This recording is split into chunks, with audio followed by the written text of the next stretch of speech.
Самайцхан өнөөдрийн бичлэгээ өргөхөд бэлэн боллоо. Өнөөдөр Австралид 2016 онд болсон нэгэн аимшиг тэргийн талаар ярина.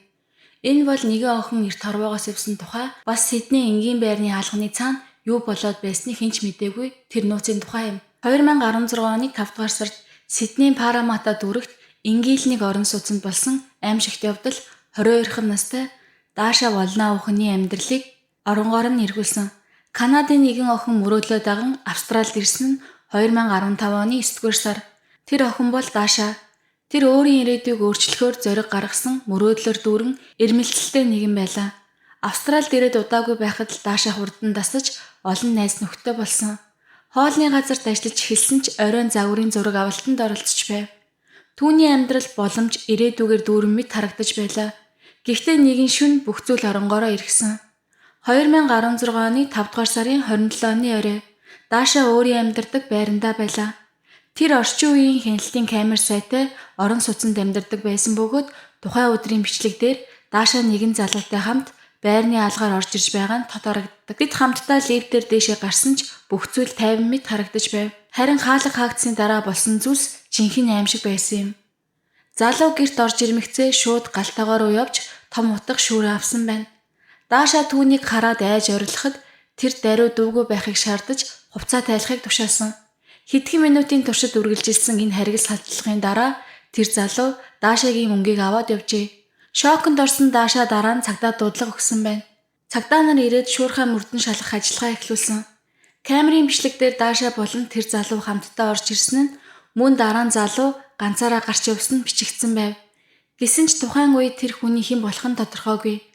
Цагдаа нар тэр хүнийг маш аюултай нэгэн байж болцсогүй хэмээн үзэж эрен сурвалжлах ажиллагаа эхлүүлжээ. Даша Канада улсад төрж өссөн. Түүний сошиал медиа хуудсанд бичснээр тэр Калгаригийн их сургуульд бизнесийн чиглэлээр суралцж байсан. Даша үргэлж амжилтанд хүрсэн саад бэрхшээлийг даван туулж чадсан эмэгтэйчүүдээс урам авч өөрөө ч тэдэн шиг болохыг хүсдэг байжээ.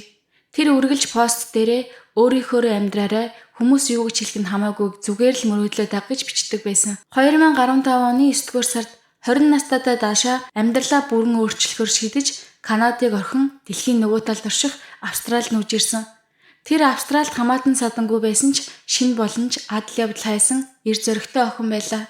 Найзуудынх нь ярьснаар тэр Сиднейд маш хурдан дасаж эрч хүчээр дүүрэн байж шинэ амьдралыг хүлээн авахд бэлэн байсан гин. Тэр ихэндээ зоогийн газар бааранд төчөөр ажиллаж байсан бөгөөд дараа нь дотор хувцсны загвар өмсгчөөр фото зураг авалтанд оролцож эхэлжээ. Түүний сошиал хуудсан дээрх зургууд нь өөртөө итгэлтэй өөрийнхөө амьдарч байгаа нэгэн бүсгийн дүр төрхийг харуулдаг байв.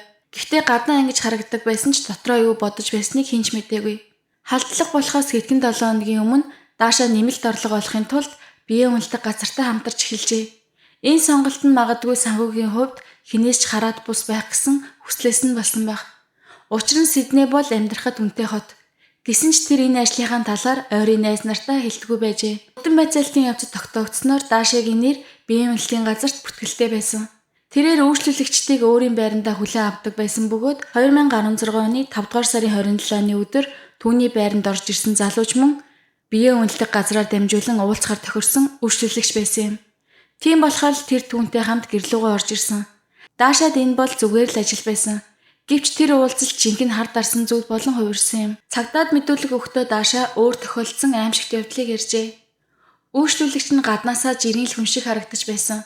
Харин хаалга хаагдвагт тэр залуу галтайгаар руу явж шургуулгын онгойлгон махны утга шиг том утга гаргаж ирсэн. Үүнийг хараад би айсандаа ашхарсан. Тэгэхэд тэр чимээгүй бай гэж орилн намайг хувцас тайлахыг тушаасан. Би богино өмд магтай байсан. Би дотроо өгтлээ яаж байсан. Хэрвээ хэлснийг нь дагахгүй бол алуулна гэж бодсон гэжээ. Тэр залуу хутга нэг гартаа бариад гар утсаа гаргаж ирээд бичлэг хийж эхэлсэн. Камера над руу харуулж намайг өөрийнхөө талаар доромжилсан үг хэлхийг шаардсан. Жишээ нь би биеэ үнэлэгч гэж хэл гэх мэт. Тэр үед би айсандаа хэлснийг нь хийхээс өөр аргагүй болсон. Тэр залуу маш хачирхалтай сэтгэл зүйн хувьд дарамттай асуултууд тавьж айц төрүүлж байсан. Чи энэ байдлаас таашаал авч байна уу гэх мэт зүйлсийг асууж миний айцаар зугаацч байв. Тэр бүх үйлдэл нь яг л төлөвлөсөн юм шиг өөртөө ихтэй харагдаж байсан. Тэр залуу сандарсан шинжгүй яг л юу хийх гэж байгаагаа мэдэж байсан гэжээ. Хэдий тэр халдлага ердөө 3 минут болсон ч Дашад бол тэр мөч бүр нь яг л үхэлтэй нүур түлж байгаа юм шиг санагджээ. Тэр үед даашаа зүгээр л амьд гарахыг бодож аль болох тайван байж тэр залууг улам уурлуулахгүй хичээж байсан. Тэр залуу хүсснээ авсны дараа ч шууд яваагүй. Байрыг нэгжиж тэр өдрийн олсон мөнгийг нь аваад явжээ. Үүнийг сонсон цагдаа нар баримт нотлохоо цуглуулж эхлэв. Хяналтын камерын бичлэг дээрх дүрсүүд нь даашаагийн ярьсан бүхнийг баталж байв. Залуу хамт орж ирсэн, дараа нь ганцаараа гарсан. Цагдаа нар байрыг шалгах үед ямар ч тэмцэлсэн улмөр байгаагүй. Энэ нь даашаа хутганаас айж зүгээр л хэлснээр нь дагсан гэдгийг харуулж байлаа. Тэр шөнө даашаагийн амьдралыг оронгоор нь өөрчилсөн. Тэр халдлагыг давж гарсан ч сэтгэл зүйн хувьд хүнд нөхцөл байв. Цагдаа нар түүнд сэтгэл зүйн зөвлөгөө санал болгосон ч найзуудынх нь хэлснээр даашаа төвчээртэй байхыг хичээж байсан. Аимшиг тэр шөнийн дараа даашаа байрандаа хүчирхийлэлд өртсөн талаараа мэдүүлэг өгсөн ч цагдаа нар илүү хүнд нөхцөлтэй тулгарсан юм. Тэд зүгээр л нэг хүчирхийлэл биш харин төлөвлөгдсөн гэмт хэргийн улмөрийг илрүүлж эхэлжээ. Даашаагийн өгсөн тодорхой мэдүүлэг болон байран дахь камерын бичлэг дээр үндэслэн мөрдөн байцаагчид тухайн этгээдийг олохоор шаргуу ажиллаж эхлэв. Тухайн эрэгтэй хүзүүн дээр онцгой содон шивээс байсан. Камерын дүрсэн түүний нүүрэнд бүрэн харагдахгүй ч хүзүүний шивээс тод ялгарч байв. Хэвлэл тараасан зурган дээр түүний нүрийг шүүх ажиллагаанаас өмнө дарсан байсан ч хүзүүн дээрх шивээс нь ялгарх үйс байсан юм. Даашаагийн сэтгэл санааны байдал хүнд байсан ч тэр маш тодорхой дэлгэрэнгүй мэдүүлэг өгсөн. Тэр зөвхөн гадаа төрхийг нь биш харин ярианы аялал, хоолойны өнгө хүртэл нарийн тайлбарлажээ. Энэ нь цагдаа нарт урьдчилсан зураглал гаргахад тус болсон ч сэжигтний хэн болох нь тодорхойгүй хэвээр үлдсэн юм.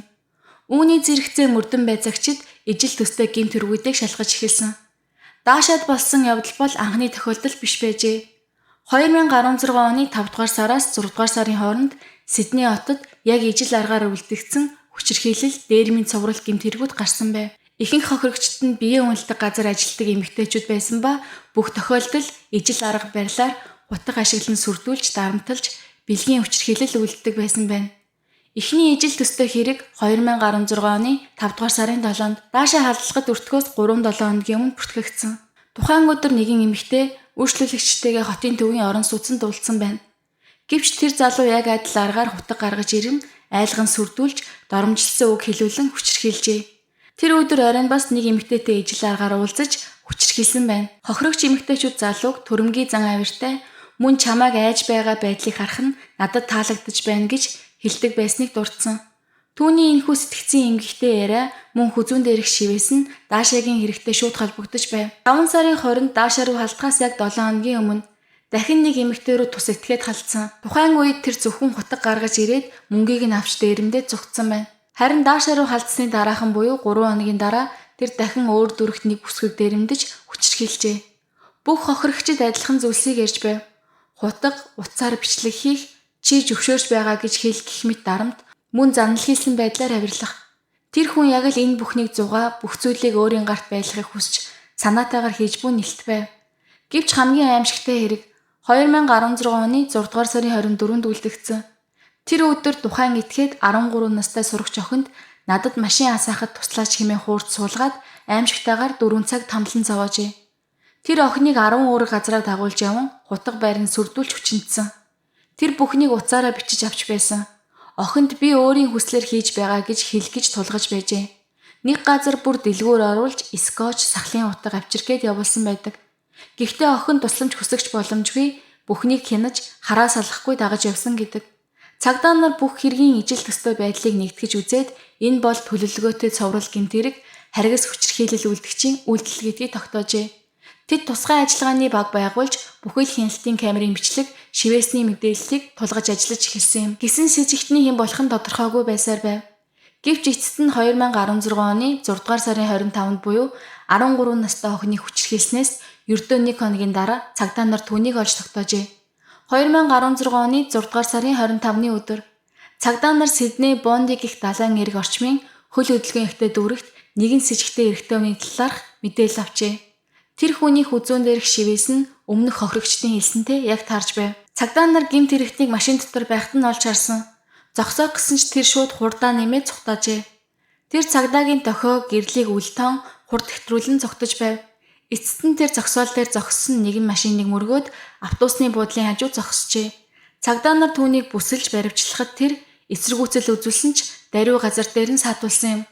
Цагдаа нар түүнийг 28 настай Мустафа Каричи гэдэг болохыг тогтоов.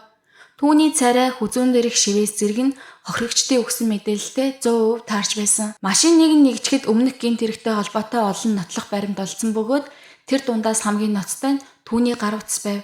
Тэр утсанд өмнө нь үлдсэн аимшигт хүчирхийлэл, тамналуудыг бичсэн бичлэгүүд хадгалагдаж байсан бөгөөд бичлэгийн агуулга нь садист байдалтай байсан тул зарим мөрдөн байцаагчдад хүртэл үзүүлэхийг хориглосон байна. Гэхдээ эдгээр бичлэгүүд нь түүнийг буруутгах гол нотлохоо болсон юм. Хэрэг явдлыг цааш нь наривчлан шалгахад Каричи маш төлөвлөгөөтэй гэмт хэрэг үйлдсэн байсан тогтоогдсон. Тэр биеийн үнэлэгчдийг зуучилдаг газраар дамжуулан хохирогч бүсгүүчүүдтэй холбоо тогтоож, уулзалтын цаг товлож, дараа нь хутгаар сүрдүүлэн, доромжлон хүчирхийлдэг байв. Хамгийн аимшигтай нь тэр үйлдэлээ бичлэг бичиж үлдээдэг байсан. Энэ бол зүгээр хүчирхийлэл биш, тэр өөрийгөө дээгүүр тавьж бүхнийг захирж байна гэж мэдрэхийг хүсдэг байсан юм. 13 настай охинд халдсан хэрэг бол түүний гэмт хэргийн оргил үе байсан. Энэ нь тэр зөвхөн насанд хүрэгчдэд биш, хүүхдүүдэд хүртэл халдах болж гэмт хэргийн хэмжээ улам ноцтой болоод байсныг илтгэсэн. Каричиг баривчилсны дараа мөрдөн байцаалт эхэлсэн. Тэр зарим үйлдэлээ хүлээн зөвшөөрсөн ч ихэнх тохиолдолд өөрийгөө зөвтгчээ. Тэр бас мансуурлах байцны хамааралтай байсан. Хэрэг үлдэж байх үедээ өөрийгөө хянаж чадаагүй гэж хэлж байсан ч прокурор түүний үйлдэлийг хэтэрхий нарийн төлөвлөгөөтэй байсан тул энэ тайлбарыг няцаасан юм. Тэр биеийн үнэлэгч зуучилдаг газраар дамжуул цаг товлсон. Хутга биедээ авч явсан, бичлэг хийхэд зориулсан бэлтгэл хийсэн нь санаатай гэмт хэрэг гэдгийг баталсан. Каричид 40 гаруй үйлдлийн дагуу ял оноосон бөгөөд тэдгээр зэвсэг хэрэглэн алдсан, доромжилсан үг хэлүүлж дарамтлсан, хулгай, хүчингийн гэмт хэрэг, 13 настай охиныг хулгайлж, бэлгийн гэмт хэрэг үйлдсэн зэрэг хүнд гэмт хэрэгүүд багтаж байв. Бүх зүйлд хохирогчдын мэдүүлэг, камерын бичлэг, гар утасны бичлэг гээд хангалттай баримт байв. Хэргийг шалгасан сэтгэл судлаачдын дүгнэлтээр Каричи эрх мэдэл, өөрийгөө дээгүүр үзэх, цадис шинжтэй хувийн зан авиртай нэгэн байсан. Тэр зөвхөн хүч хэрэглэх биш, сэтгэл зүйн дарамт үзүүлж, бичлэгийн хадгалахыг илүүд үздэг байсан нь түүний сэтгцийн гүн эмгэхийн шинж байлаа. 2017 онд шүүх хурал эхэлж хэдэн сарын турш үргэлжилсэн. Прокурорууд нотлох баримтуудыг дийлгэн түүний үйлдэлийг зүгээр нэг гэмт хэрэг биш, харин цэвэр садист үйлдэл гэж тодорхойлжээ. Тэд нийгмийг ийм хүнээс хамгаалах ёстой гэж шүүхэд мэдэгдсэн. 2018 оны 3 дугаар сард 40 жилийн хорих ял оноосон бөгөөд хамгийн багадаа 30 жилийг заавал шоронд өнгөрүүлнэ гэж заасан. Шүүгч түүний үйлдэлийг онц хэрцгий нийгэмд онц аюултай хүн хэмээн тодорхойлж байв. Харин хэрэг үүгээр дууссангүй. Каричид ял оноосны дараа олон хүн арай гэж санаа амарч одоо л шоронд суухандэ гэж бодож байлаа. Гэвч энэ нэрийг үнэндээ ингээд жаргалтайгаар төгссөнгүй. Яг ял шийтгэл гарахын өмнөхөн хэвлэл мэдээллээр Даашаа нас барсан тухай мэдээлэл гарсан. Хэдийгээр Даашагийн үхлийн талаар албан ёсоор дэлгэрэнгүй тайлбар хийгдээгүй ч зарим мэдээллийн хэрэгслүүд түүний үхлийг амиа орлсон гэж мэдэгдэв. Найзууд ойр дотныхан ч үүнийг баталсан бөгөөд Даашаа тэр аимшигт чөнөөс хойш хүн хэлбэрийн сэтгэл готрол, сэтгцийн дарамттай тэмцэж байсан юм. Тэрээр сэтгэл зүйн зөвлөгөө авсан ч сэтгэл санааны хувьд дээрдэггүй. Даашаа өөрийнхөө амьдралыг дууссан гэж бодож байсан. Хэрэг гарсан шөнөөс хойш дахин хизээж тайван байж чадаагүй. Тэр гүн бодолд автаж өмнөгшгөө инээмсэглэж чадахгүй болсон. Бид Даашааг алдсан гэж таньдаг хүн нь ярьжээ. Даашагийн Канадад байсан гэр бүл найзууд охиноо дахин харж чадалгүй, эх оронд нь буцаж ирэхийг нь хүлээсээр байсан юм. Түүний үхэл зөвхөн хайртай дотны хүмүүст нь гүн шарах үлдээгээгүй. Харин Австралийн нийгэмд сэтгэл хөдлөм эмгэнэлтэй сэдв болж хувирсан юм. Энэ эмгэнэлт хэрэг нь Австральд эмэгтэйчүүд, ялангуяа биеийн үнэлдэг эмэгтэйчүүдийн аюулгүй байдал, хамгаалтын системийн сул талыг нийгмийн өмнө илгаргасан. Даашагийн амьдрал гинэтхэн дууссан ч түүний түүх олон хүний сэтгэлд үрд хоногссон юм. Харин Каричийн хувьд тэрээр ял идэлж байгаад эцээ өртөл хариуцлага бүрэн өөрч чадсангүй. 2021 онд түүнд тархины хорд авдар онцлогдож тэр шоронгийн эмнэлэг твтэж байх үедээ нас барсан. Каричи өгсөн түүний ард үлдээсэн зовлон шарх хэвээр үлдсэн. Даашаа бол зүгээр нэг хохирогч байгаагүй. Тэр бол мөрөөдөлтэй, зоригтой, шинэ амьдралын төлөө тэмцэж байсан охин. За ингээ өнөөдрийн бичлэг энэ хүрээд дуусаж байна. Дараагийнхаа бичлэгээр уулзцгаая.